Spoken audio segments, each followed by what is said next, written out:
¿Qué tal? Muy buen día, buena tarde, buena noche a todas, a todos, a todes. Mi nombre es Omar Romero y el día de hoy tengo el gusto de dialogar con el doctor Luis Roballo. Doctor, ¿cómo está? Buen día.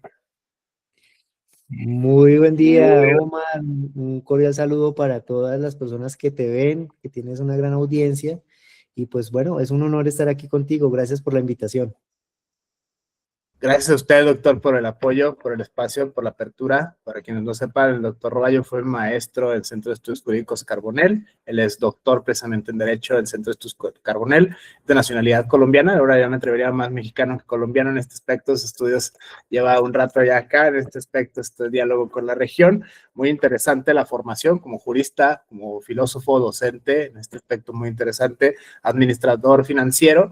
Y el día de hoy, doctor, vamos a hablar sobre esta interrelación, este cruce de caminos, estos universos discursivos, filosofía, derecho, derecho y filosofía, filosofía por abogados, abogacía para filósofos. Esta cruce de caminos muy interesante en el gremio jurista, de juristas. Se vuelve muy fascinante esta premisa, esta cruce, insisto, de caminos, epistemología transdisciplinaria del siglo XXI, filosofía del derecho, derecho y filosofía. Muy interesantes esos temas.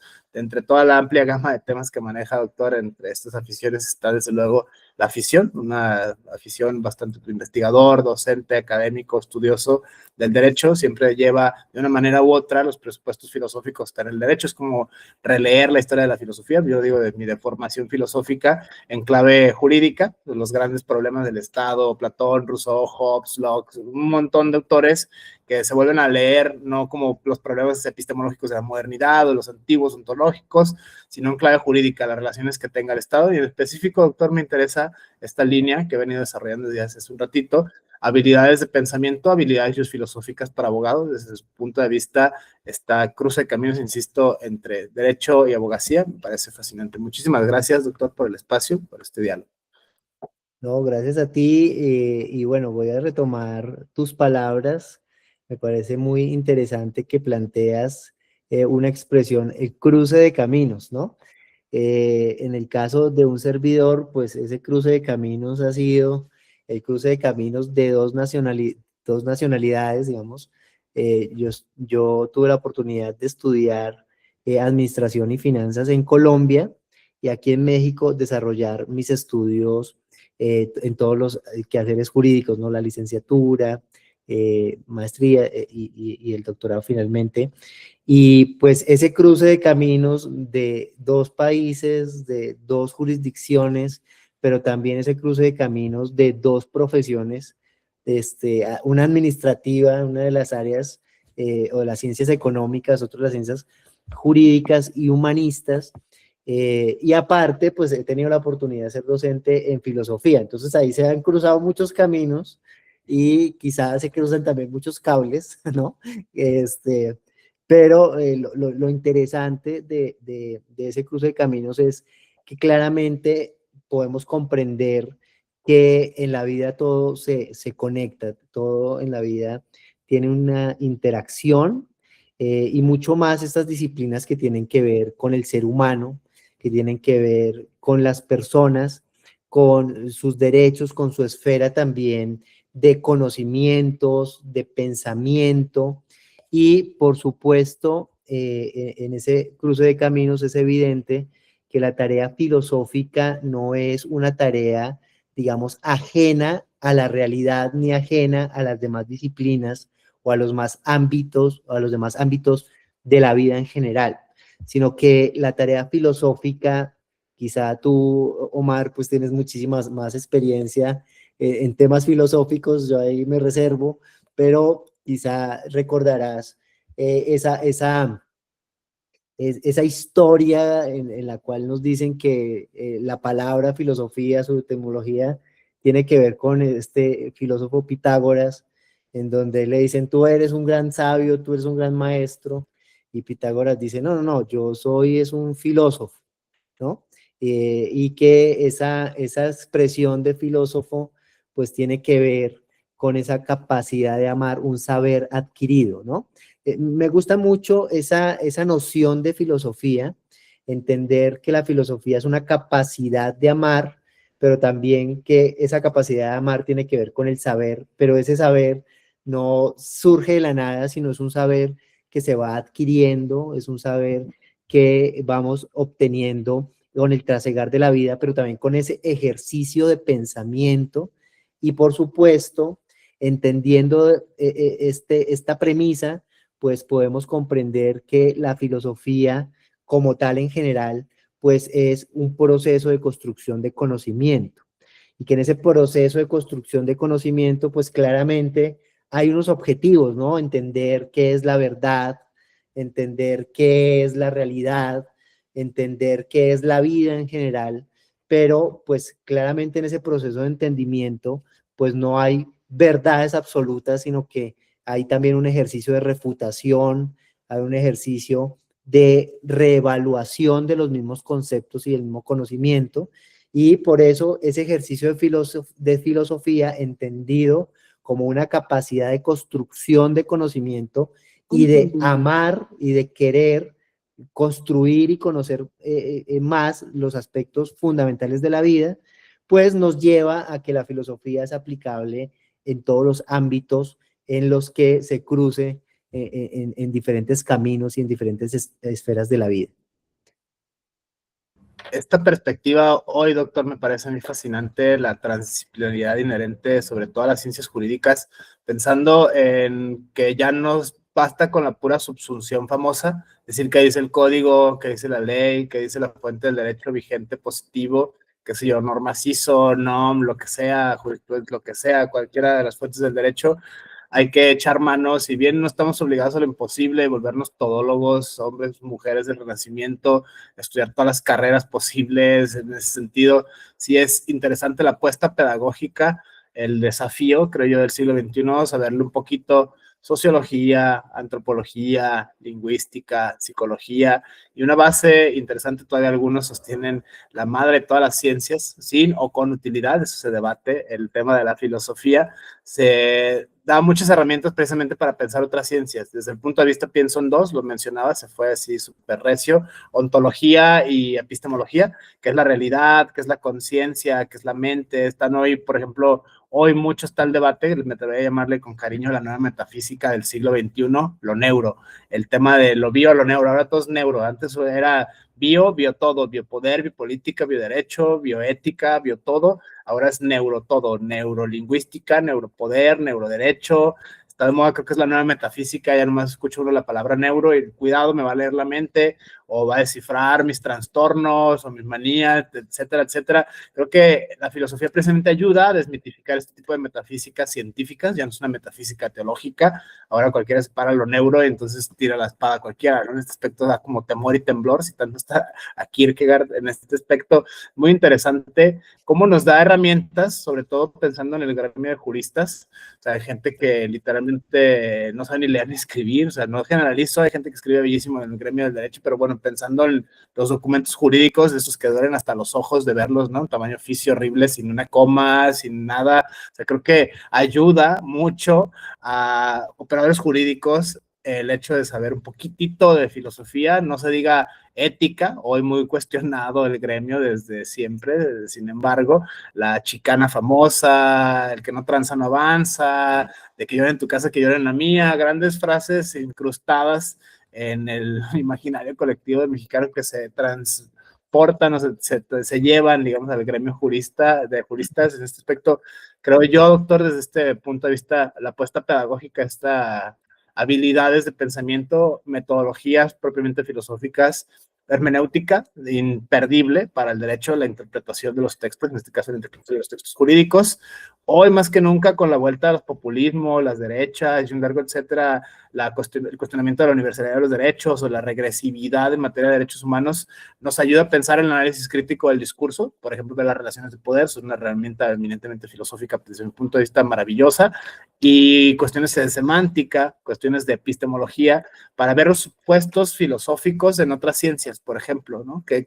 ¿Cuál es la verificabilidad, por ejemplo, de los conocimientos científicos en materia de psicología, por ejemplo? O sea, un jurista promedio, alguien, digo, solamente estudió Derecho, que de malo nada tiene, porque también hay muchos abogados que de repente empiezan a leer filosofía, por un X o Y, Z, hay gente que cae, ¿no? A la filosofía, por eso es que empezaba con esta cruce de caminos y precisamente desde que nos daba la clase en Centros de Estudios Jurídicos Carbonell, precisamente temas de contrato, temas mercantiles, de una manera u otra no es la mejor materia que se emparente más con las que hacer filosofía por práctica, pero siempre hay en todas las materias jurídicas supuestos filosóficos, por ejemplo. Desde ese punto de vista me parece fascinante, doctor, insisto, este cruce de caminos ahora entre epistemes, nacionalidades, latitudes, regiones, se vuelve muy interesante esta complejidad del siglo XXI, doctor.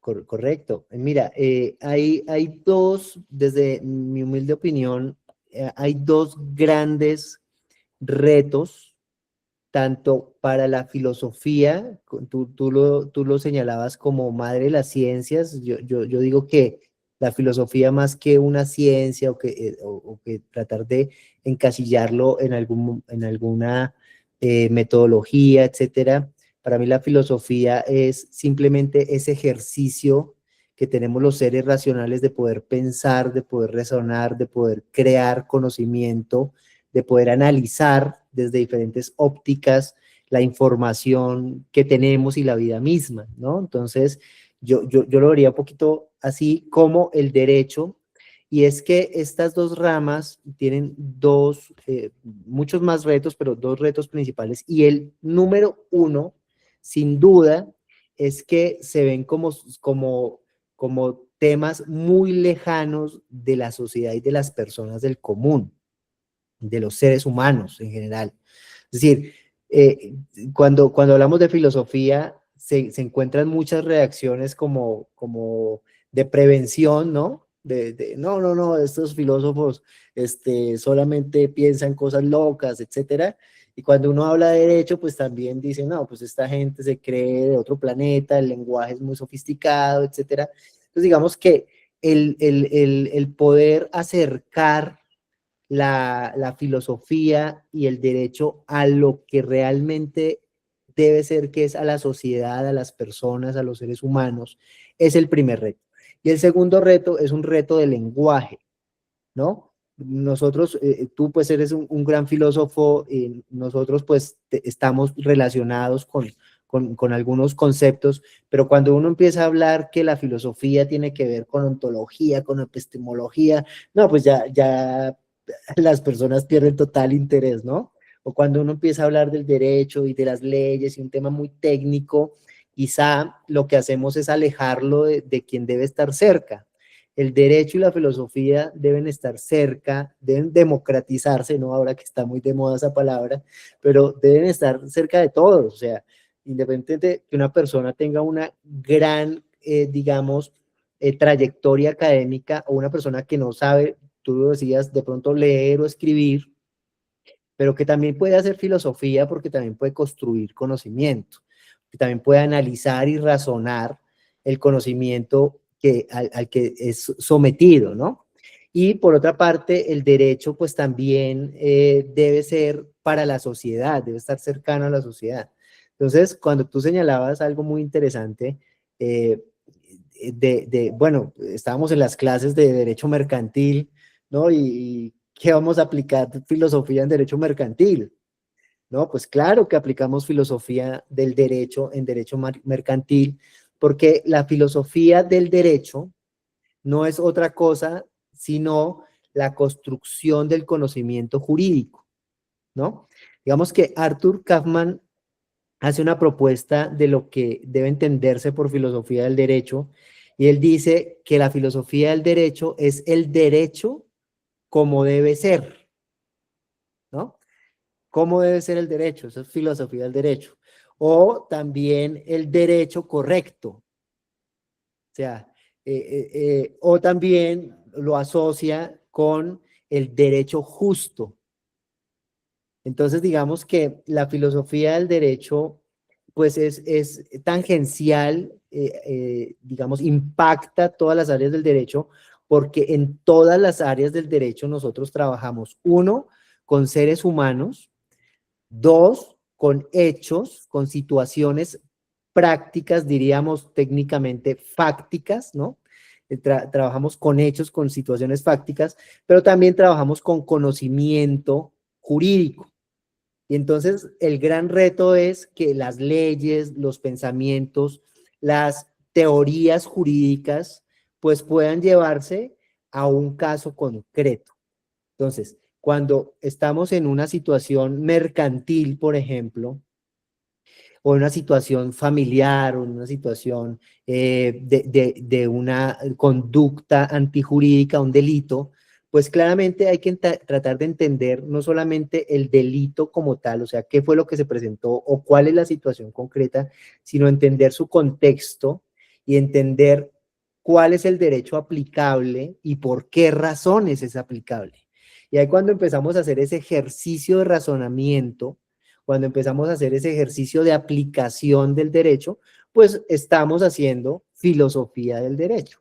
Estamos construyendo el conocimiento jurídico y estamos entendiendo la realidad jurídica aplicada a un caso concreto que puede ser cualquier situación, en cualquier ámbito, en cualquier escenario. Rescato esta premisa que sostiene, doctor, el tema de democratizar, como les está muy de moda, está muy en boga esta palabra en este aspecto, sobre todo en tiempos de populismos y de las vueltas de las derechas, este anhelo de derecha o izquierda, de ir para todos los gustos, en todas las latitudes. Tenemos varios probaditos acá en la región latinoamericana y más allá de la misma región, se puede ver este mismo fenómeno político del presente, esta tentativa y progresiva regresión en materia de derechos humanos, cómo la podemos pensar desde la ontología, o sea, qué es real, qué existe, qué hay, ok, hay duendes, hadas, existe el átomo, existe la ley, existen las instituciones, una ontología, ¿qué tipo de ontología? ¿Real o nominal? Cuando solo existen, por ejemplo, de nombres, no sé, los Pegasos, los unicornios, los cíclopes, nos lo imaginamos, ¿no? En este aspecto es una representación mental y adquiere una entidad. En este aspecto, pensar el derecho desde la ontología me parece muy útil desde hoy, sobre todo qué es el quehacer jurídico, ¿no? La justicia, la igualdad, o sea, todo la dignidad, temas difíciles, categorías sospechosísimas en el derecho, cómo empiezan a adquirir ontología, o sea, en este aspecto, los terians, los cyborgs, la naturaleza, todos estos temas que estamos viendo hoy nos implican este desafío ontológico, ¿no? ¿Qué es, qué hay, qué existe? Creo que ahí está la filosofía del derecho van imperdible de la mano. Otra que desde mi óptica está, son cuatro en este momento cierro esta parte, la epistemología, las reglas de composición del saber jurídico, es decir, cuáles son las normas de validación, cómo lo que el derecho se vuelve ciencia y no teología o no poesía en verso libre, ¿no? ¿Cuál es la línea epistémica de la verificabilidad del conocimiento, en este caso concreto jurídico? Podemos hablar de conocimiento antropológico, psicológico, sociológico, incluso más allá de las ciencias sociales, se puede aplicar este mismo rasero epistémico, es muy interesante ver, traten, no sé, de agarrar un libro de otra disciplina y te va a repeler el texto, en este aspecto, el lenguaje, los supuestos, la discusión, el estado del arte, ahí está filosofía, otra vez derecho y epistemología, creo que van de la mano. Dos de nuestros tiempos también tienen que ver más con la sensibilidad o con la relatividad, en este caso la ética, imperdible. Si es una ética finalista, si es una ética teleológica, mucho se habla hoy de la ética del gremio jurídico. Y una más, me atrevería yo a multiplicar la apuesta hasta la estética, la estilística, es decir, cómo se redacta, por ejemplo, un documento jurídico, o sea, con bien hecho, ¿no? De aspecto, si no vamos a poetizar o no vamos a romantizar en una sentencia o en un amparo, lo que sea, un contrato, al menos sí tiene reglas de composición estética, es decir, este contrato está bonito, ¿no? Esta sentencia está bien hecha, hay un criterio de verificabilidad estético, ético, epistémico y ontológico en el derecho, creo que van de la mano este cruce de caminos, volvemos a esta metáfora inicial, en ese sentido me parece interesante, sobre todo pensando en aquellas personas que todavía tienen hoy la reticencia y la atrevimiento, la osadía de la filosofía no sirve de nada, ¿no? Ya van a empezar con sus cosas, ya se van a poner etéreos, ya van a hablar de cosas inútiles, siempre este debate entre los teóricos y los prácticos, pero bueno, esta premisa, doctor, la dejo así sobre la mesa para poder pensar hoy la filosofía y el derecho, sí van bastante la mano, ontología, insisto, que es real, que existe, que hay,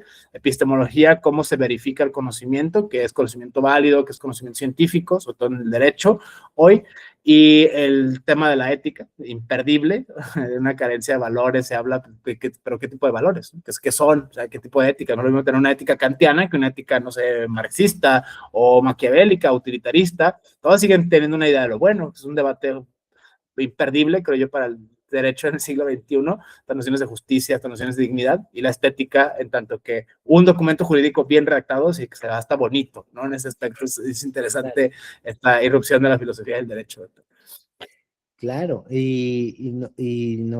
no es hoy de lo que tú dices, reconocer claramente que toda la parte técnica, filosófica y la parte técnica jurídica es indispensable, pero sin desconocer tampoco que el ejercicio de filosofía jurídica es un ejercicio cotidiano y es un ejercicio cercano porque es un ejercicio de construcción de pensamiento que tiene también ya muchas herramientas. Por ejemplo, hay un gran debate si la filosofía jurídica es lo mismo que la teoría jurídica, ¿no? Y digamos que ese es un planteamiento y es un debate, digamos, doctrinal y que se hace en la academia, en las aulas, pero digamos, sin duda, las teorías jurídicas nacen de un ejercicio filosófico. Por eso mi premisa inicialmente es que la filosofía es un ejercicio cotidiano, o sea, es un ejercicio de pensamientos. Obviamente ya hay unas técnicas que con todos los avances, digamos, y con toda la evolución y todo el paso del tiempo, pues se han ido quedando y han ido permeando la filosofía misma, pero tampoco son verdades absolutas. Y por eso traigo a colación el tema de la teoría, porque una teoría tiene, para que seas teoría, debe tener la virtud de ser refutable argumentativamente. Entonces, hay un punto importantísimo entre la filosofía del derecho que es la argumentación. Digamos que la argumentación también tiene un amplio espectro, ¿no? Que podemos analizar desde diferentes puntos, pero trayéndolo al ámbito jurídico, la argumentación jurídica es la forma de comunicar, digamos, una primera aproximación al concepto, es la forma de comunicar ese ejercicio de razonamiento y de construcción de conocimiento que se hizo con el apoyo de la filosofía misma, ¿no? Y claro, las teorías del derecho, pues entonces hablamos del positivismo jurídico, hablamos del naturalismo, del racionalismo jurídico. Hoy podemos hablar del neoconstitucionalismo, tú que trabajas tanto con nuestros amigos africanos, pues digamos en África, en Sudáfrica, pues ha surgido mucho este tema del neoconstitucionalismo, el constitucionalismo moderno, etcétera, que claramente es un conocimiento ya construido al servicio de la comunidad jurídica, pero no es una verdad absoluta. Las teorías deben ser refutables, deben poder ser refutables. Por eso cuando surge una teoría, luego hay otra que la refuta y la complementa o es totalmente opuesta, ¿no? Pero de todo esto se van derivando insumos para el ejercicio cotidiano del derecho. Por ejemplo, un insumo fundamental de filosofía jurídica son los principios del derecho, que no propiamente son los valores morales, ¿no? Sino que son los principios legales que claramente tienen una composición ontológica, tienen una composición de valores, por supuesto, pero que han sido, digamos, filtrados a través de ese ejercicio de creación de conocimiento, refutación, teoría, ¿no? Y se va fortaleciendo, digamos, una línea teórica. Entonces, hoy hablamos de principios fundamentales del derecho, hoy hablamos también de derechos fundamentales y derechos, digamos, una noción que está ahí, derechos humanos, pero ahora también los derechos humanos, también hay un debate, los derechos humanos pueden ser aplicables a empresas o no, ¿no? ¿Por qué? Porque las empresas son personas jurídicas, tienen vida jurídica. Entonces, al ser una empresa, una vida jurídica, ¿es susceptible de derechos humanos o no? Por ejemplo, esa es una reflexión, ¿no? Y es un ejercicio de filosofía del derecho. ¿Derechos humanos para los animales? ¿Derechos humanos para los animales? ¿No? ¿Sí me explico? Y ahora que hablabas de los terias, pues entonces ahí uno va a decir, bueno, ¿no? Entonces ya se habla más bien de derechos fundamentales y claramente pues hay seres vivientes como los animales que son también sujetos de protección jurídica, ¿no? Y ya ahora pues hay un amplio bagaje en tema de derechos de los animales, pero también, por ejemplo, los derechos de los ríos, los derechos de la naturaleza, ¿sí? ¿Y quién defiende los derechos de los ríos y la naturaleza? Entonces, ahora que tú hablas de del ejercicio de comparación o de derecho comparado, por ejemplo, en Colombia, ya ha habido sentencias y hay criterios de la Corte, o sea, el resultado de un razonamiento jurídico, de un ejercicio de filosofía jurídica, a través de argumentos, criterios, donde la Corte ha reconocido como sujetos de protección jurídica y de derechos fundamentales justamente a parques naturales, ¿no? A ríos, etcétera, porque son seres vivos, pero además porque tienen una función, digamos, trascendental en la vida de los seres humanos y necesitan una defensa. Entonces, todos estos temas son interesantes y son ejercicios prácticos de filosofía del derecho. Todos estos temas, doctor, como lo menciona, yo me rescato estas dos para ir prefiriendo una especie de conclusión. Igual podemos aventar la segunda parte sobre este fenómeno específico de nuevas ontologías en el derecho, nuevas ontologías emergentes, transhumanismo, cyborgs, naturaleza. Veía en el Perú derecho de las abejas, por ejemplo, hace unos días, ¿no? Toda esta polémica que ha estado los Terians, esta nueva forma de estar en el mundo, lo voy a dejar de la manera más optimista en ese aspecto. El debido proceso, los ríos, la naturaleza, la Pachamama a nivel constitucional, Bolivia, Ecuador, algunos lugares han incorporado en sus constituciones esto. A nivel convencional habría que ver la Corte Interamericana, incluso, no sé, el sistema europeo, el sistema africano, están pensando más o menos en el mismo tenor. Todos estos nuevos temas de bioética, por ejemplo, maternidad subrogada, clonación, cosas que no estaban pensadas por los constituyentes y que ahora son una realidad que es más ciencia que ficción. O sea, esto, neuroderechos, neuroética, por eso empezar con este tema de lo bio a lo neuro. Una amplia gama, doctor, antropología, se empieza a difuminar tendencias jurídicas no antropocéntricas, o sea, los animales, Peter Singer, toda esta liberación animal, la naturaleza, todos son supuestos filosóficos que creo yo ahora habría que pensarlo en claves, es una postura que estoy trabajando, buscar en otros filósofos que no sean Kant y que no sean cristianos, o sea, que de malo no tienen ni de raro, pero empieza a haber como erosiones en el discurso de la dignidad humana para entes no humanos, como que no checa tanto el dato, el tema de la universalidad, ¿no? Entonces, o hacemos justicia a todos los outsiders, locos, enfermos, migrantes, disidencias de todo tipo, o cambiamos el supuesto filosófico. Creo que candidatos hasta ahora, Aristóteles, Hegel y Nietzsche son como los que están en estas fundamentaciones, es una especie de adelanto de estos supuestos epistemológicos, pero yo me quedaría con esta, doctor, con este aspecto. No sé si quiere añadir de manera aporética, esta historia continuará, me atrevería a decir este fenómeno prácticamente sobre ontología, ética, epistemología. Esas tres, yo me quedaría con esas tres del fascinante universo discursivo de la filosofía, aprenderlo a pensar como herramientas, como caja de herramientas para desmitificar que solo es para unos poquitos, que, o sea, sobre todo pensando llevarlo a la cercanía de las personas. Cualquier ser humano lo puede entender, Claro. Y punto, ¿no? Yo con esa me quedo, o sea, con esa yo cerraría, doctor. Correcto. También hermenéutica jurídica es clave y también argumentación jurídica. O sea, hoy el derecho no se puede concebir sin la argumentación jurídica y la argumentación jurídica va mucho más allá de una técnica o de técnicas, ¿no? O va mucho más allá de la oratoria jurídica. No es eso la argumentación jurídica.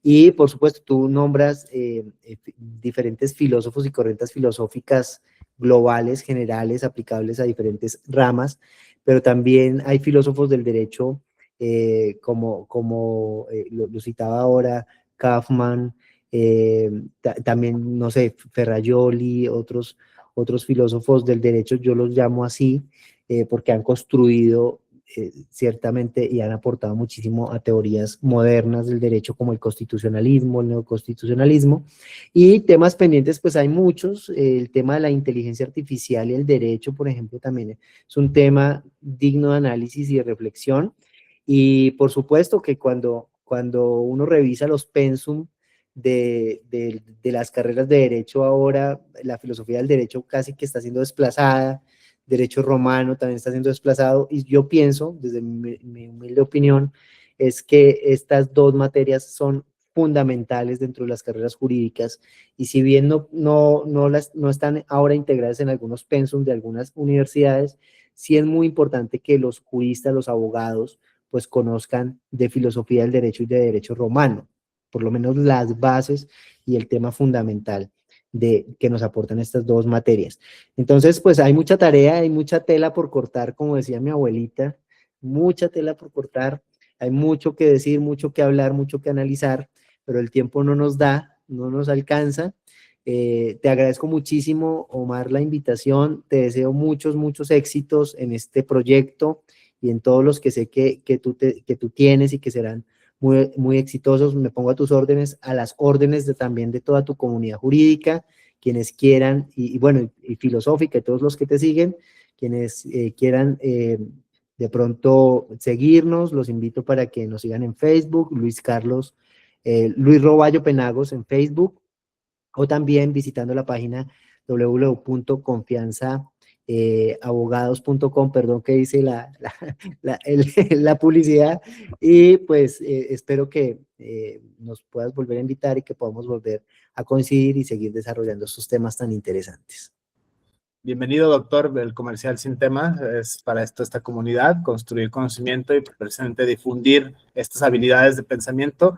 Y queda pendiente, yo lo dejaría en esta historia, continuará el tema 2, sobre todo ontologías emergentes, caja de herramientas, hermenéutica, análisis crítico del discurso y la más imperdible hoy, argumentación jurídica, doctor. Le agradezco el espacio. Cuando guste, nos aventamos el capítulo 2, la venganza, prácticamente esta historia continuará, sobre todo ontologías emergentes. Muchísimas gracias, doctor. Gracias a todas, a todos, a todes. Diálogo con el doctor Luis Roballo. Muchísimas gracias, doctor. Bonito día. Seguimos en contacto. Muchas gracias. Gracias a todos y un abrazo y muchos éxitos. Gracias.